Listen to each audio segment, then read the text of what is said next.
and welcome to the Faith Seeking Understanding podcast. I'm Roland, this is Matt, and we're busy going through Proverbs as part of the broader series on wisdom in the Old Testament. So far, we've been looking at Proverbs 1 to 9.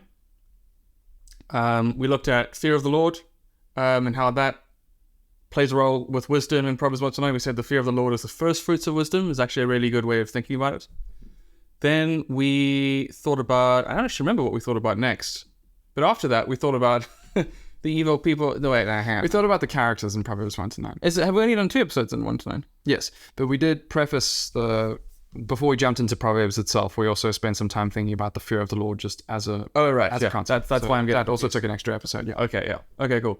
So we looked at 2 characters in the last episode. The one was the bandits or the evil men. So we actually realized maybe not bandits. They're framed as bandits, but they're probably more like extortionists or things like that, right? Yeah.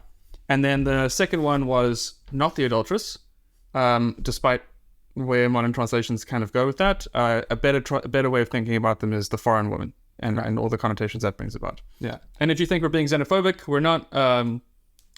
Go watch that episode. You'll see that that's not at all what we're advocating. The specific concerns that are being addressed there. Yeah.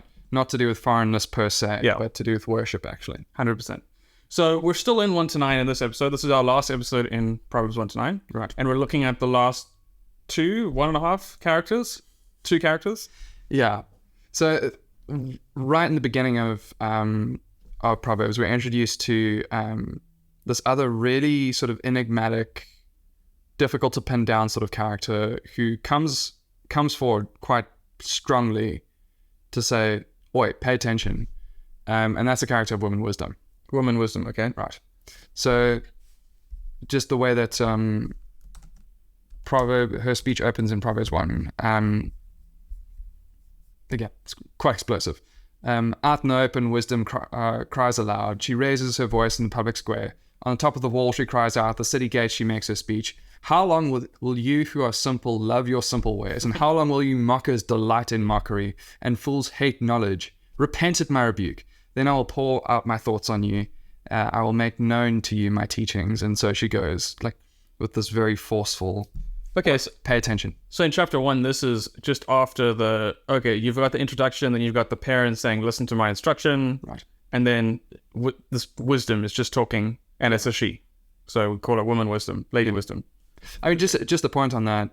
Part of that has to do with the fact that Hebrew is one of those languages where the words are gendered. Mm-hmm. So wisdom is, although in English we, I guess, think of it as neutral. Wisdom doesn't have a gender. In Hebrew, it's a feminine word. Okay. Not that has any significance for a lot of the time. Yeah. But in Proverbs 1 to 9, actually it seems to be playing off of that. And in the ways that she actually seems to be portrayed, that maybe used to some effect to actually make a character out of this person. Okay. Out of this, That's interesting. Okay. And how is Lady Wisdom related to this might be a random question, but like, how is she related to the wife at the end in chapter 31 or something? Are they the same person or not? It depends who you ask. Okay. And to be honest, at this stage, I'm suspending judgment on that. I think there have been some people who very strongly come across to say wisdom. The woman of the valiant woman, or the woman of noble character, or wife of noble character, however you want to understand that. Is basically a recapitulation of wisdom, that it's this woman that's portrayed in all this wonderful splendor that in some way seems to call to mind the elaborate portrayal of wisdom in the first part of the book. And so I guess sort of acts as a reprise and caps off the book with wisdom getting one last appraisal. Mm-hmm. I think my only reservation with that, that's not the only opinion that's out there, but my only reservation with that is it isn't super obvious to me that just in the language that's used, that we're supposed to connect these characters up quite as strongly as that. It is quite, particularly once the whole book of Proverbs had been brought together with all the collections kind of standing next to each other and in the order that it's in, I think it is very difficult to have been introduced so forcefully to woman wisdom in the beginning of the book and then get to the end and not at least have her there in the back of your mind. Right, yeah. Particularly when things like the fear of the Lord come up right at the end, Right. second last verse of the book or something, where the fear of the Lord makes another appearance to sort of create a bit of a frame around the whole thing. So, with the way that it seems to come full circle in some other ways, it's very difficult to avoid woman wisdom at least being in the back of your mind. But it could just be like a leitmotif or something. It doesn't have to be a full-on like reference back to that image. Okay. I just don't see it being explicit enough that this is wisdom again. Okay. Cool. Okay. I could be persuaded otherwise at a later stage, but at this stage, that's your research is just ahead of the episodes. So by the time we get to the end of the book, we'll know. Maybe. We'll see. This is a big topic. So yeah. Okay. Actually, in both, woman wisdom is there are entire books written about this character in Proverbs 1-9, and there are entire books written about the valiant woman in Proverbs 31. Wow. Okay. And then there are entire books written about these characters together. So, I mean, one off the top of my head is Wisdom as a Woman of Substance by Christine Yoder, who that's one of her arguments, that there is a strong connection between these two characters on either side of the book, and that we should be linking them in some ways, but I don't know. Okay, cool. So sticking then to chapters 1-9, Lady Wisdom, does she come up repeatedly like the other characters, or is she just here in the beginning? Yeah, so what I find quite interesting is that you've got, at the beginning of chapters 1-9, you've got the introduction that sort of gets us kicked off. And then you've got the parents have a speech, Wisdom has a speech. And then you've got all the instructions that make up chapters 1-9. And then right at the end, the parents have got a long speech. And then Wisdom's got a long speech. Oh, okay. And then an outro in chapter 9 that actually has a lot of connection points with 1 verse 1-7.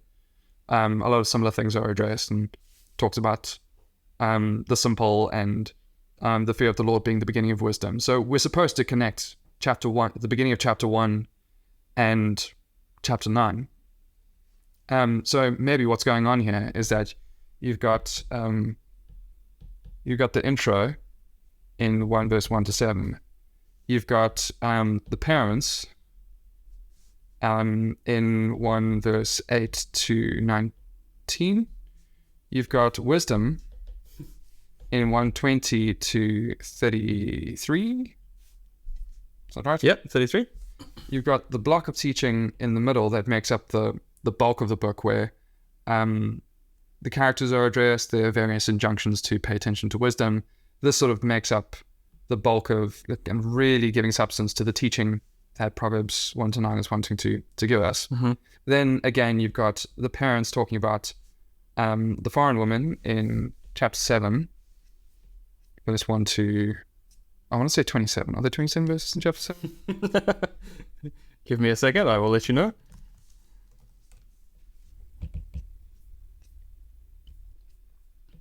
Yes, 27 verses. And then Wisdom again in 8 verse 1 to 36. 36. I was going to say 35, but that doesn't make any sense because I've got the verse 35 tattooed onto my arm. And I know it's not the last verse in the chapter. And then an outro. In, I'm just going to say chapter 9. I think it's 18 verses, but whatever. So we've got... So for those watching on YouTube, this diagram is not to scale. No, absolutely not. But it is quite cool that we've got that on either side, and then that same pattern going on over there, creating a sort of concentric structure at the end. Okay. So there you go. Those are the main places that women wisdom comes up. That's when she's actually given airtime. She gets to speak for herself. In the middle of it here somewhere, in chapter 3, woman wisdom is actually spoken about. She's alluded to a bunch of times, actually. There are a bunch of places all through the collection where the parents seem to talk about wisdom as if she was a person. Yeah. But actually, it's not entirely clear whether we're talking about an attribute, whether we're talking about woman wisdom.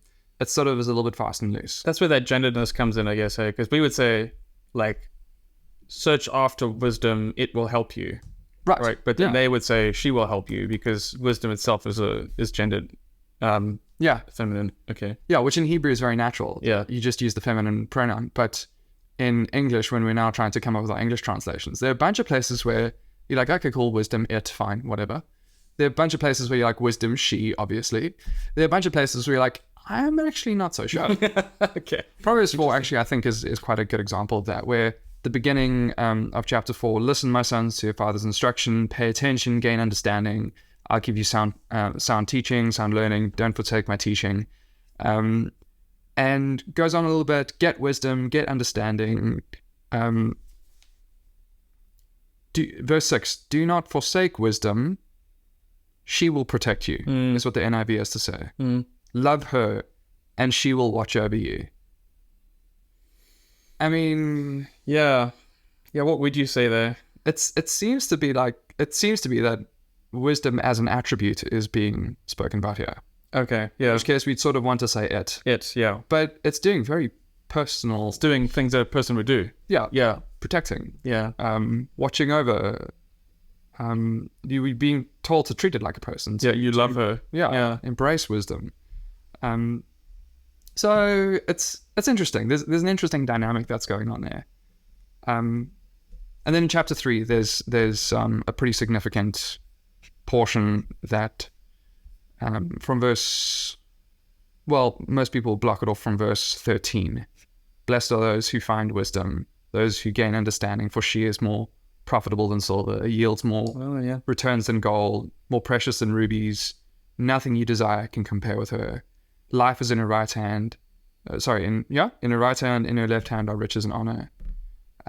So these are cases where wisdom or lady wisdom is being discussed, but she's not on the stage speaking as it were. Okay. Yeah. And then verse 19, by wisdom the Lord laid the earth's foundations. By understanding he set the heavens in place. Which now, although wisdom is being spoken about, it's not giving the chance to actually speak. By the time we get to chapter 8, a lot of the same ideas are there. So if you look at 8 verse, it's particularly in the second half of the... So verse 19, my fruit is better than fine gold. What I yield surpasses choice silver. There's that language of fine stones and precious things that she's incomparable in relation to. But then verse 22, the Lord brought me forth as the first of his works, before his deeds of old. I was formed long ages ago, at the very beginning, when the world came to be, and there were no watery depths, I was given birth. And there's this, it goes into the creation, sort of creation of the cosmos, with wisdom there alongside God, playing a role in this, with her being portrayed as older than creation, but involved in God's work of creation, a lot like in chapter 3, and some of the same language is used there, like talking about the depths, the watery depths and all that sort of thing. The systematic theologian in me just wants to know what on earth it means for God to create wisdom, first, and then I'm trying to read like philosophy into poetry. I think some of those questions are warranted, and a little bit more reflection on what it is that wisdom is doing in Proverbs 1 to 9 might help with that. At the same time, I don't think we're going to get systematic answers to these sorts of questions from Proverbs, because they're not trying to, like we saw in previous episodes on other topics, they're not trying to lay forth a philosophical tractate of the identity of wisdom and the possibilities of its origins. Right. Yeah. It speaks about wisdom's origins in poetic ways, I think, to offer a sense of legitimacy or pedigree or authority. So like the highest priority because he did it first? So something old, something stable, that has stood the test of time. There's great value in that. Whereas for us today, I think there's something about latest research, cutting edge, latest discoveries, and if it's older than 20 years, then there's a very good chance it's out of date. Right. Whereas for the ancients, it's that it stood the test of time, so it must be of greater worth. Mm. If it's old wisdom, chances are it's reliable wisdom because it's because of its pedigree, that sort of thing. So the fact that she predates the cosmos, I think, is more than anything, it's a claim to her authority. Right. Not a systematic, well, we need to work out the order of causation. Yeah. Part of it probably, maybe this is a nice segue into some of the theories about who this woman wisdom character is. What do you mean who she is? So there've been a number of theories about what does wisdom as a person represent here. I think an example might help to make clear what it is that I'm getting at. Well, the thing that comes to mind, and you can tell me if this is like completely off the ranch or whatever the saying is that she's like an alternative to. Oh no, but now I'm getting into the wife thing. But she's an alternative to the foreign woman. Sure, yeah. That does seem to be the way that she's set up, and I think there are a bunch of ways that the things that I said about the foreign woman are also said about wisdom, or they both seem to invite they both want to invite the person to come in. They both offer. Well, they both they both offer like a good time, right?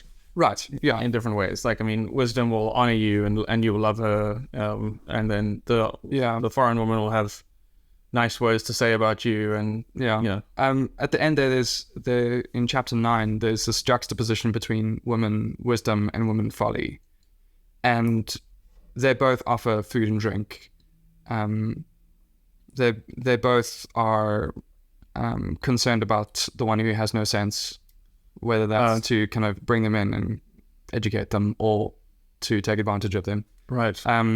In chapter 7, the one who goes after the foreign woman is spoken about as one who has no sense.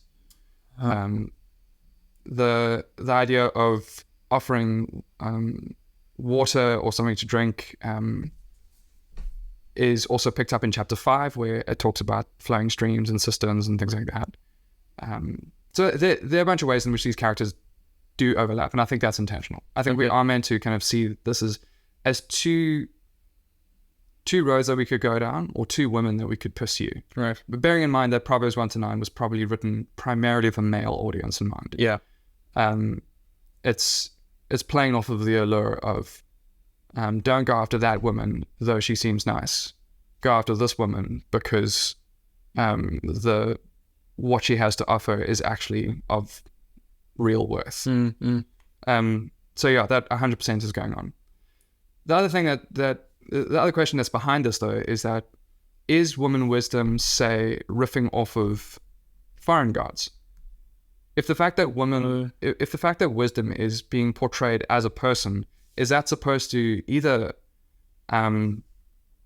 allude to some sort of divine consort or divine counsel within Israelite theology, or perhaps just as a polemic against foreign gods to say, well, you want to go worship Asherah? Well, here's an alternative. I see. Wisdom is far more enticing or far more worthwhile.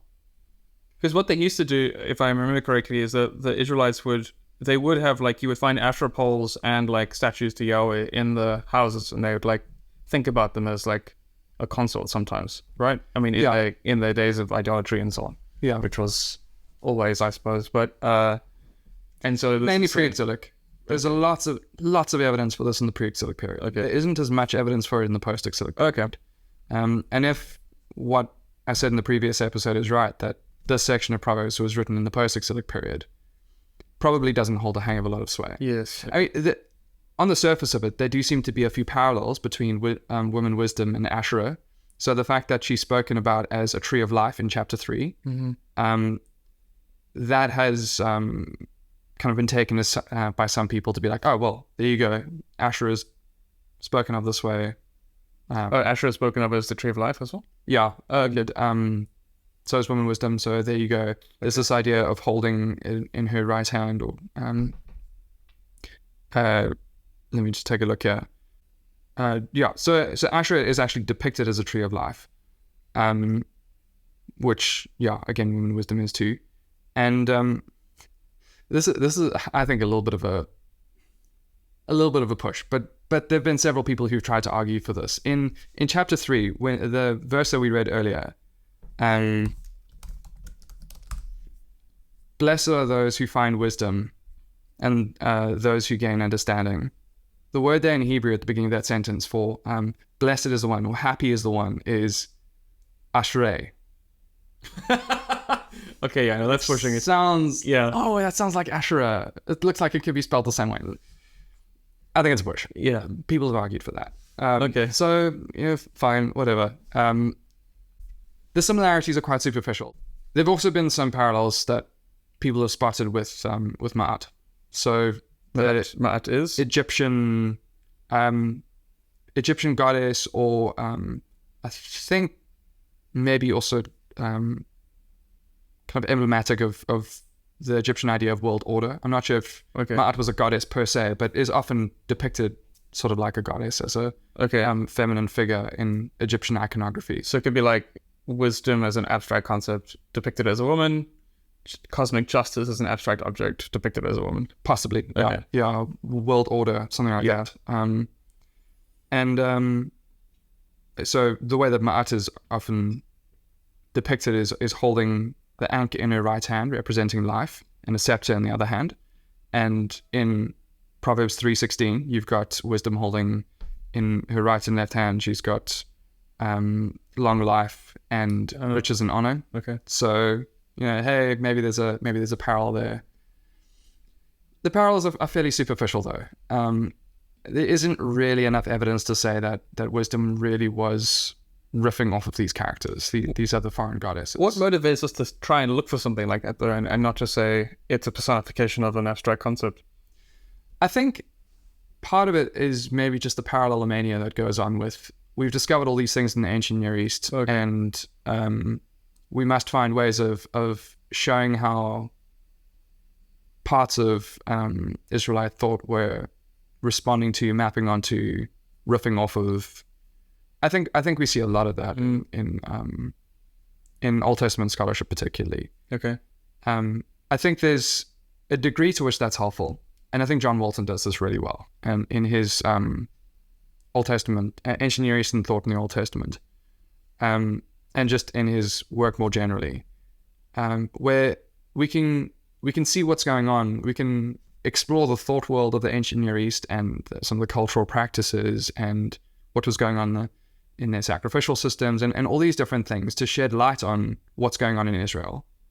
On the other hand, we don't need to assume that means that Israel were doing nothing of their own and they were getting everything else from outside. And if they possibly thought of something original, then, well... So at the end of the day, I think what we do have here is that no, actually this character of woman wisdom in Proverbs 1-9 is personification of an abstract object. Okay. Or an abstract idea.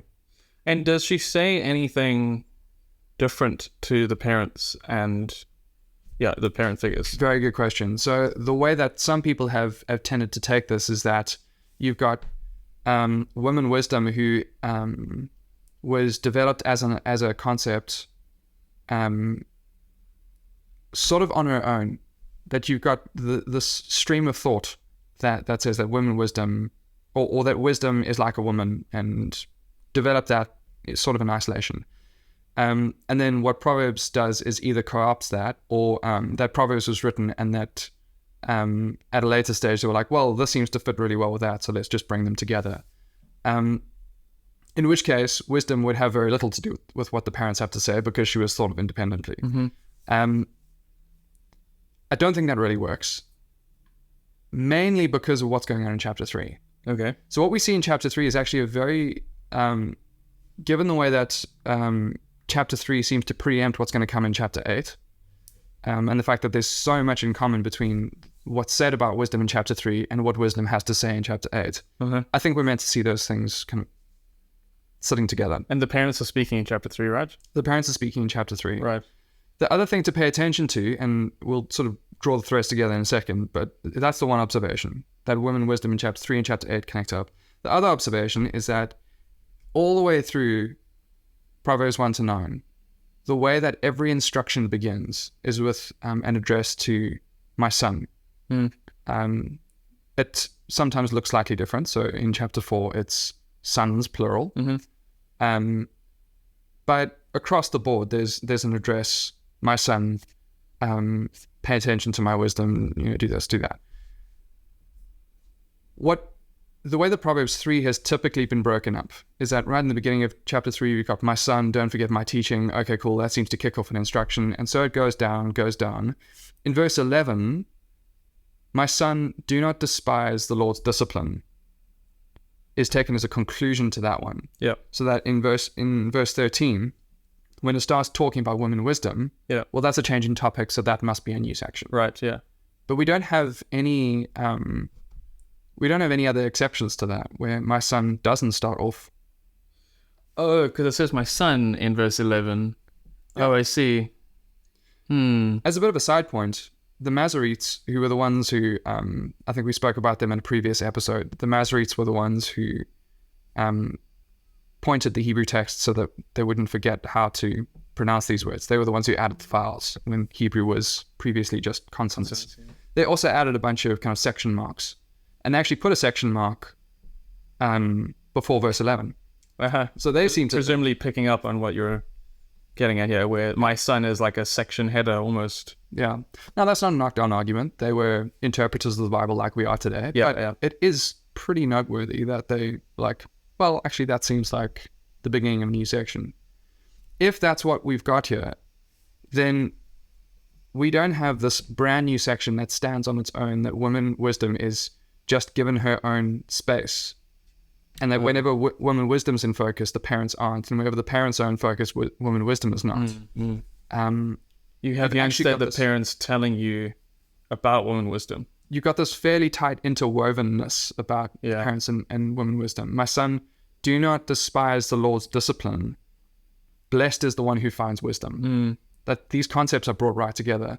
We saw in the previous episodes that the idea of Torah and wisdom actually interrelate in some really important ways. That wisdom is effectively the attribute of having internalized Torah in Proverbs 1 to 9. Right.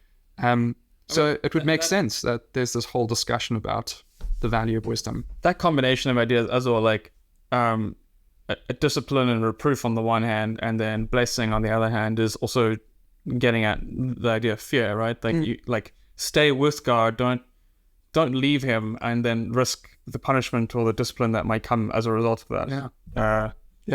So putting them together, I mean, they sound maybe in putting in opposite directions, but when you're reading a book that starts out telling you that the fear of the Lord is the first fruits of wisdom, like you would expect those two things to come together as one idea. So there seems to be a very tight interwovenness about wisdom and Torah, and wisdom and the instruction of the Lord. And we see that sort of, I mean, we mentioned earlier, like Proverbs 4, where there's that case where it's a little bit ambiguous. Do we talk about it or she when we're talking about wisdom? And then when we get to chapter 8, and we've got, or in fact here in chapter 3 as well, where there's this depiction of wisdom as being right there at the origins of creation. I think what that's doing is giving authority and a bolstering of the word of God to be able to speak to the people of God. Oh, right. Because with a strong sense of authority there. Yeah, because that's of cosmic proportions. That makes wisdom not only connected to the parents, but also to the Lord, these are the two sources that we identified as like the people that you listen to, the source that you learn wisdom from is that makes a lot of sense. Do you want to talk briefly about Lady Folly? We can. You mentioned her earlier. She comes up at the end, you said. Yeah. So right at the end, this is the only time that Lady Folly is actually explicitly mentioned. Okay. There in chapter 9, we've got woman wisdom building her house and setting up 7 pillars, and she's prepared meat and mixed her wine, and she's inviting people in to come partake of that, particularly the simple, particularly the people who have no sense.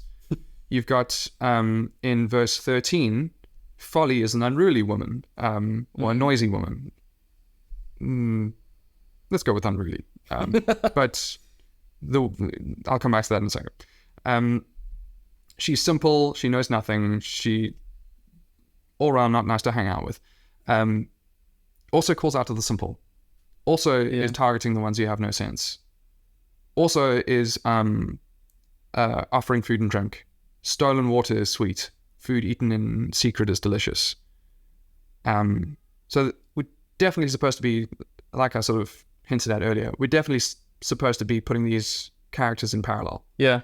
I mean, her guests are in the depths of Sheol. Yeah. Right, which is the opposite of being a source of life and blessing and things. Yeah. But I mean, that idea of Sheol actually maps onto the wicked men that we met in chapter 1. They drag their victims down to Sheol. Yeah. You've got the that idea of her being noisy or unruly comes up in chapter 7, where she's spoken about as, where is it now? 7 verse 11. 11? Yeah. She is unruly and defiant. Her feet never stay at home. This is now talking about the foreign woman. Okay. So they're described in similar sorts of terms. In chapter 1, you've actually got woman wisdom sort of associated with the hustle and bustle, where she stands at the crossroads of bustling streets. That same sort of word for noisy is. She's on her like soapbox trying to get people to be like, just stop being idiots. Yeah, exactly. But yeah, there's this common language that's showing us that no, we're supposed to link all these characters up. And again, what chapter 9 does in presenting wisdom on the one hand, folly on the other, is just puts it in these stark terms to say, choose one of these two women. Yeah. And best you choose the right one, because that's going to seal your fate. Life if you follow wisdom. Death if you follow folly. That's interesting. Okay. So really, then we shouldn't try and make Lady Wisdom and Lady Folly, like we shouldn't try and map them onto like particular individuals. We should understand them as engaged in the same conversational dynamic that we saw the characters before. God and the parents on the one hand, the evil men and the foreign woman on the other hand. That's like your more concrete thing, and then you have the more abstract conceptualization of the exact same tension or pull in these opposite directions, but framed in terms of Lady Wisdom and Lady Folly. Okay. 100%. I find it interesting. Sorry, this is just Lady Folly isn't like deceptive. Like, she's also dumb. Right? Yes. She's seductive and knows nothing. So it's interesting there. Like, it's not. I always assumed that she was someone who wanted to take you to Sheol, and she was trying to trick you. But really, she's just one of the fools, and she's just enticing almost because of that, right? Yeah, it certainly seems that way. Okay, so that's. I mean, for me, that's actually quite an important thing, to distance Lady Folly from, like, the Satan or the adversary kind of image that you get, where they are trying to like mess with you or play, mess with the system or poke at things and see when they break and stuff. I think it's worth underscoring the I guess maybe the persecution here. The what? The agenda. Okay. Let's go with that. Let's just go with agenda. That by depicting Folly as she's an idiot. Yeah. It just makes crystal clear where Proverbs 1-9 stands. Actually, when you're in the thick of it and you're listening to the foreign woman speak, I mean, from the point of view of the author, we've already been told that wisdom is going to keep you from her. Yeah. But if you are the son, just get into that conceptual world, and you're listening to this foreign woman speak, the way that the words that she uses, the way that she is persuading. There's a great quote from, I don't know if I'll be able to find it quickly, but there's a great quote from a scholar called William McKane, who he's just got a great way of talking about the way that she speaks. this idea that she's smooth with her words, that she speaks in accents which ooze seductive charm, and her voice, which is smoother than oil, draws her victim irresistibly towards mystery, excitement, and delight. I just think that's such a good way of putting it, that actually if you're the son, actually it sounds like it's a good time. Yeah, it's not obviously bad. It's not like... Yeah. Yeah. And she, this foreign woman is pulling out all the stuff to kind of show the man of the house is going to be out for a long time. You don't have anything to worry about. Yeah. He's taking lots of money. He's not going to be back until the new moon. Don't stress your face. Yeah. I've done my sacrifices. I'm all good. I've got aloes and myrrh and cinnamon, and it's all there on my nicely laid bedspreads. Yeah. What's the worst that could happen? And so from the point of view of the son, you're sort of like, well, which way should I go? Yeah. And the same with the wicked men. They were like, well, look at all the money that we'll make. It's, it'll be great. We'll share one purse. There'll be equality. Yeah. And again, from the point of view of the son, like, well, what could go wrong? Well, I mean, we already have a sense of where the parents are coming from and what could go wrong. Mm-hmm. But right at the end here, Proverbs 1-9 just makes sure to cap off with, well, they're idiots. Yeah. Don't listen.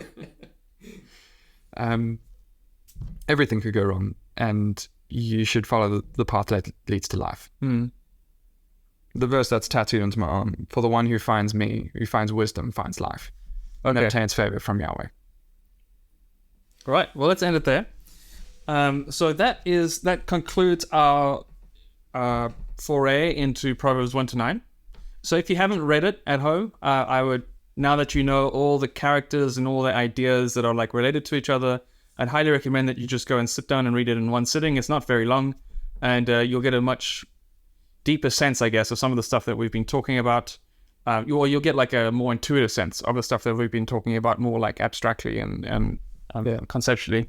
From the next episode, we're gonna delve into the body of Proverbs and talk about, what does it look like to, how do you even think about a proverb, and like when you're reading it, what do you do with that piece of information, and how do we read it, how do we live it out, those sorts of questions that will come up.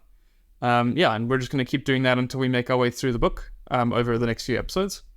So join us for that. If you're watching on YouTube, make sure to click the subscribe button. I don't know, can you subscribe on podcast platforms? Yes, you can. Yeah, you can tell I'm a YouTube person. Yes. Subscribe wherever you listen to podcasts. Give us a rating. That would be very helpful. We'll see you in the next episode.